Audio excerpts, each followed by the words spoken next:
All right, y'all. This Pambella with Real Talk. Why did I? Why did I stay with the abuser? I stayed with him for 11 years, y'all. So listen, y'all. When he broke the windshield, I ended up still going to Tampa. I still hung out with my friends. They saw what happened. When it was time for me to go, they was like, look, by the time you get back home, you need to be calling the police to escort you back to the house. I'm like, escort me back to the house. So how that go? So they telling me, look, you can call an officer and tell them what's going on. They can meet you at the property to make sure, nobody don't get hurt, damaged, or whatever. I'm like, okay, I ain't never heard nothing like that before. But I said, okay, I'm going to do it. So everything got done. You know me. I done went on home anyway. I ain't called no police. I went in the house thinking I'm going to go ahead and tell this man to leave. So I get in the house. He asked me what I did today and all that. I told him, short talked him a little bit. He ain't like that. So we ended up arguing. That's when I just took the, opportunity to say, hey, look, you need to get out. I don't want to do this no more. I don't want to be with you no more. Like, we need to end this. He told me, end it.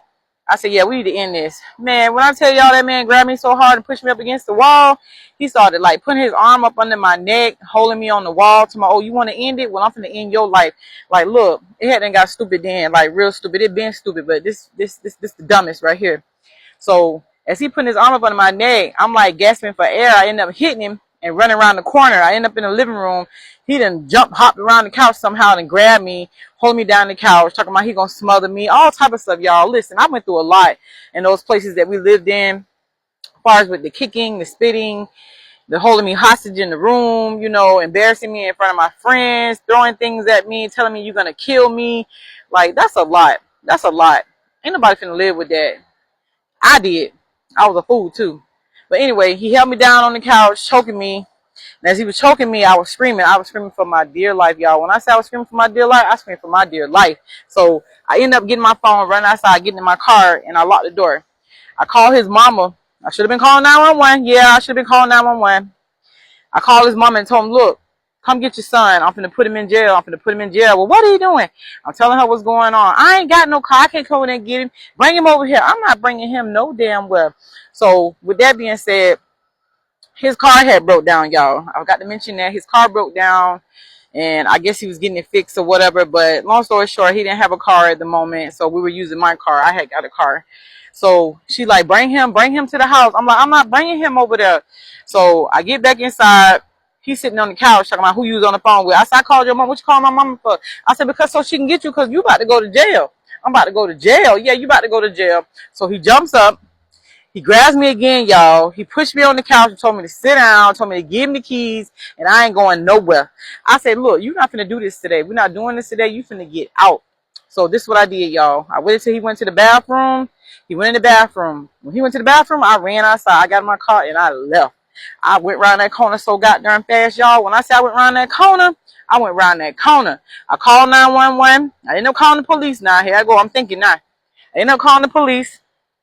The police came down the road, like to the stop sign or something, and they met me at this church that was up the street. When I met the officers up the street to the church, they got out the car. They asked me what my name was, what other person that called in. Whew, y'all, sorry for the pauses. I had to sneeze. But anyway, they asked me what my name was. I told them my name. I told them what was going on. I had a man in my house that was beating on me. I want him out. Like, I was telling everything. I said, look, he's been putting his hands on me for years. I want him out. I can't get him out because he's been with me so long. And I had to evict him. I don't have no money to be evicting nobody. I need y'all to remove him out of here. So they come back to the place with me. As they come back to the place with me, they walk up halfway. They got to stand back a little bit. Don't play with me. I got one nail. I'm trying to get the rest of them off. But they stand back a little bit. One of them went on the side of the apartment, and one of them came up close to the door with me, but he wasn't too close. He was like back just in case something, he had his hands caught, he ready, So I'm walking up to the door, opening up the door, and I'm calling the abuser, where you at, where you at? All the lights off in the apartment. I'm like, well, all the lights off in the apartment. What's going on? So I said, hold on, sir. I said, he got all the lights off in here. He probably ain't even here. He probably done left. So as I went inside, I turned on the lights. I'm looking around in there. I didn't see nobody. So I'm like, okay, it look like he not here. So the man was like, can we come in to look around to make sure ain't nobody here? I said, yeah, come on. I said, it look like he ain't even here because all the lights off. He wouldn't be up in here if all the lights off. So they come in. They do a walkthrough. They doing all type of walkthrough. They looking in my daughter's room. They looking up under her bed. They looking in the closet, looking in the bathroom. They looking out the back around the apartment. They looking everywhere. Like, he was nowhere to be found. So With that being said, they ended up leaving. I went outside. I filed a little report. They gave me a card, told me to go to the sheriff department or whatever, go put it in. I was in Pinellas County at the time. So I said, okay. So when they leave, I go back inside. They leave. I say about 10 minutes later, I'm sitting in the living room. Y'all, when I say I almost jumped out my skin, this fool came walking from back out the room. I said, where the hell you was? It's like, yeah, I heard you in here with the police talking about that's what your ass get. They wasn't going to find me. So mind you, y'all, I told y'all in another video, he was kind of petite. He wasn't a big guy. He had cuts, you know, he had his little thing going on. He was like, but anyway, guess what this fool was, y'all? Guess what this damn fool was? This fool had them got between the mattress, y'all. Had them got between the mattress. They didn't even check between the mattress. They thinking like, okay, they're gonna do a little swoop. Okay, they wouldn't think that. This fool was laying on the side of the bed under the mattress. So the side of the mattress probably was up up a little bit, and they couldn't tell what it was. This fool was laying in the mattress, y'all. I said, oh my God. So I had the man card in my hand. He seen it sitting in my hand. So when he seen it, he reached over and snatched it out my hand, y'all. It's like, oh, you gonna call the police on me again? You gonna call? I said, look, just get out, get out, get out, get out. He said, you want me out? You gonna go that far? You want me out? So he went in the room and started packing his stuff, y'all. I'm thinking he finna get on up out of here. I'm thinking this finna be an easy go. Real easy go. So he in there packing his stuff. I'm sitting in the living room like, thank God, just going on about your business because it's just getting out of hand. I'm done. I'm thinking he just finna do what he need to do. Let me tell y'all something. That fool packed up all his stuff. When he got done packing up all that stuff, that fool started walking around my apartment, punching holes in the wall, knocking down all the dishes off the sink, doing the most, turning on the water, trying to tear up my clothes. He kicked my big screen TV, y'all. He kicked it with his foot and put a hole in it. Mind you, I was renting from a place and he kicked the hole in the screen on the TV. Thank God I had insurance, but he shouldn't have been doing that. Y'all, he tried to ransack my house. I'm talking about he tried to tear it up, y'all. He was trying to tear up my pillows. He was pulling all the pictures off the wall. He was just doing all type of stuff, y'all. I don't know what had been got into him, but he said to himself, look, if I'm finna go, I'm finna go out with a bang.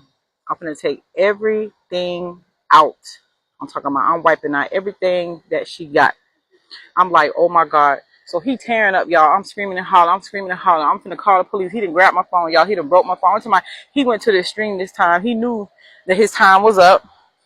He knew it was time to go, and he was gonna do any and everything to tear everything up before I go, so I won't have nothing when he gone. You know what I'm saying? So I'm sitting there screaming and hollering. I'm like, just leave, please, just leave. I'm talking, I cried so hard, y'all. I had snot coming out my nose. I had snot going out my nose, y'all. My head hadn't got dizzy. I'm in there screaming and hollering. I'm screaming and hollering. You know, he never went in my daughter's room to tear up anything ever before. When me and him used to argue, he never touched her room or anything. But this time, oh, he went to every room, y'all. He tried to tear up every damn thing. And he did. He did. He tore up everything, y'all. And I'm just going to tell y'all right now. If anybody out there going through something like this, get away from them. They're going to keep tearing up your shit. They're going to tear up your shit every time because they don't want the next person to see you with it, and they don't want to see you with it either. Get out of those types of relationships. I wish I would have left a long time ago, you know. I met this man when I was turning 23. I was like 22, going into 23. And I stayed with this man until I was almost 32, 33 years old. That's a long time. That's a long time to be wasting with somebody. I could have been married up the road somewhere, living a good life with somebody. Think about what you're doing, y'all. It ain't worth it. They say they love you. It is somebody out there for you. It is. And I'm going to say this again. When you fall in love, it brings lies. And lies bring lessons. Y'all better listen. I'm telling you. It's real. It's real. And there's a lot of them out there like that. It's a lot of them. But we finna get back into it. We got a little bit more to go, y'all. It's almost over. And I appreciate y'all bearing with me. I appreciate y'all coming to hear my story. I hope this touched somebody and helped somebody. Because me talking about it, it's going to help me. It's going to help me. I'm going to be right back, y'all.